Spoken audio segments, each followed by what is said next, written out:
Су ресурстары маркетинг жауапкершілігі шектеулі серіктестігінің бас директорының орынбасары Бекжан Ешімбетов Отырар телеарнасының тікелей эфирінде сөз сөйледі. Трансляция барысында кәсіпорын қызметіне қатысты бірнеше сұрақтар келіп түсті. Осы фактілер бойынша тексерулер жүргізілді. Бекжан Ешімбетов су құбыры желілерін пайдалануға жауапты.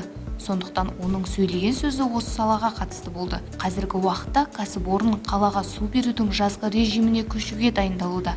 Тиісінше шаралар өткізілуде, өйткені қыста және жазда тұтыну деңгейі әртүрлі болады.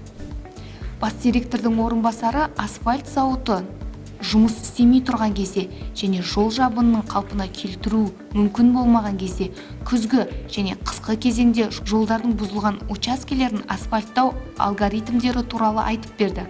Қазір ауа райы тұрақты және кәсіпорын бұзылған учаскелерді асфальттауды бастайды. Қазір ауа райы тұрақтанды және кәсіпорын бұзылған учаскелерді алдағы дүйсенбіден асфальттауды бастайды.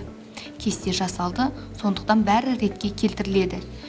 Бекжан Пердебайұлы су ресурстары маркетинг жауапкершілігі шектеулі серіктестігінің жауапкершілік аймағы көп қабатты үйдің сыртқы қабырғасынан аяқталатынын, ал жертөле үй тұрғындарының ортақ меншігі болып табылатынын атап өтті.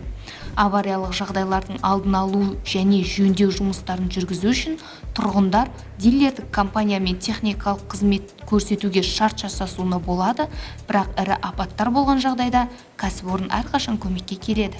Тікелей эфир кезінде телефон арқылы қала тұрғындарының бірнеше өтініштер келіп түсті. Олардың барлығы тексеріліп, тиісті шаралар қабылданды. Су ресурстары маркетинг жауапкершілігі шектеулі серіктестігінің қызметіне қатысы жоқ бірқатар сұрақтар да болды. Мысалы, ынтымақ 2 шағын ауданындағы құбыр тарту сұрақтары. Бұл мәселе бойынша жауап алу үшін Шымкент қаласы әкімдігінің энергетика және инфрақұрылымдық даму басқармасына хабарласу қажет. Су ресурстары маркетинг жауапкершілігі шектеулі серіктестігінің қызметіне қатысты сұрақтарыңыз туындаған жағдайда, сіздер кәсіпорынның әлеуметтік желілеріндегі аккаунттарына немесе WhatsApp арқылы хабарласа аласыздар. 8757581111. Торайғыров атындағы Павлодар мемлекеттік университетінің шәкірттері Рустан Қабден мен Жазира Ермекеш Стамбулдағы Red Bull Basement жаһандық байқауының финалында өз жобаларын ұсынды. Олар бөлмеге ауа ағынын қамтамасыз ететін, оны толығымен тазартатын және шаң мен аллергендерден тазартатын құрылғыны ойлап тапты.